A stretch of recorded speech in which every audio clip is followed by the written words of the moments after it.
Pakistan's Deputy Prime Minister and Foreign Minister Ishaq is in Bangladesh for a 3-day trip, and it's a visit that India will also be closely watching. Now, Ishaq was scheduled to originally visit in April this year, but it had to be postponed because of the Indo-Pak situation after the terror attack in Pahalgam, and therefore it has now been pushed and it's happening finally in August. But this is an important visit because of several factors. Firstly, why is Ishaq visiting Bangladesh? It's the culmination of several high profile visits, including several top cabinet ministers who have visited Bangladesh from Pakistan. Now Ishaq of course is visiting now, but before him the Foreign Secretary of Pakistan, Amna Baloch, and then there are two other cabinet ministers including the Commerce Minister and the Interior Minister who have visited Bangladesh in the last few months between April and August. So with so many visits, what is Pakistan trying to do in Bangladesh? That's one thing.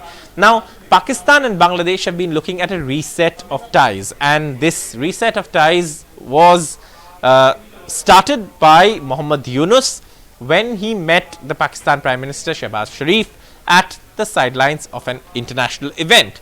Now, post that, both countries said, oh, we want to rebuild ties, we want to reset ties, you know, all of that was set, and that's something that India will be closely watching again, because remember, India-Bangladesh ties have taken a hit. They've been strained since August last year, and there have been lots of issues in that relationship. You know, India has taken steps. There have been several anti-India statements that have been made from Bangladesh, especially pertaining to India's northeast, and India has taken some steps to counter that as well. But beyond that, this is a relationship that has now tanked in a way, and what has happened is Pakistan has tried to use that in order to sort of try and perhaps use Bangladeshi soil for anti-India activities, is what many suspect. Now, whether that will happen or not, how that will happen or not, is something again which will be closely watched. But in this context, Ishaq of course coming to visit is also important, given the fact that there have been several efforts and several other issues. For example, visit without visas for officials. That's something that Bangladesh and Pakistan have considered.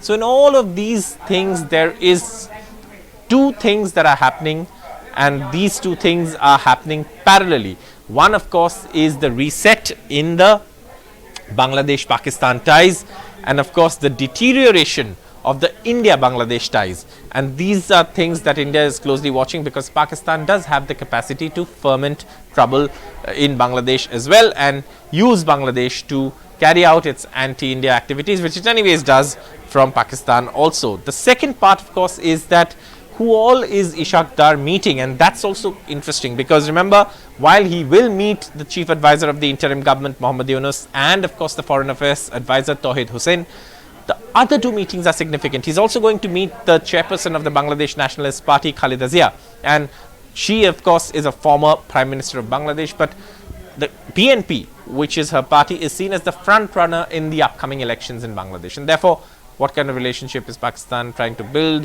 What will they do? How will they use that relationship? All of that is there. The second thing is, of course, they're also going to meet Jamaat officials. The Jamaat-e-Islami Bangladesh is pro-Pakistan. It is, of course, a hardline Islamic group.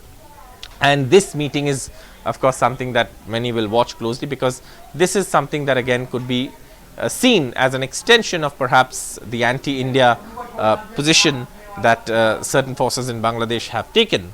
So all of this is happening, and of course why Bangladesh wants to reset ties. Has it forgotten the 1971 liberation struggle?